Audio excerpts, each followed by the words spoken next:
حضور اکرم صلی اللہ علیہ وآلہ وسلم نے وحی کے رک جانے کے زمانے کے حالات بیان فرماتے ہوئے کہا کہ ایک روز میں چلا جا رہا تھا کہ اچانک میں نے آسمان کی طرف ایک آواز سنی اور میں نے اپنا سر آسمان کی طرف اٹھایا۔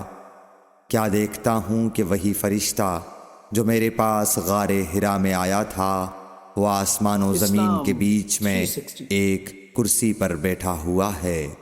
میں اس سے ڈر گیا اور گھر آنے پر میں نے پھر کمبل اوڑھنے کی خواہش ظاہر کی۔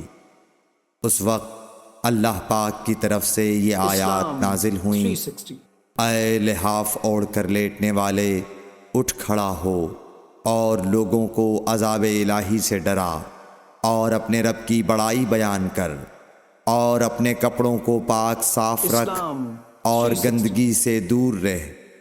اس کے بعد وہی تیزی کے ساتھ پے در پے آنے لگی۔ صحیح بخاری حدیث نمبر 4۔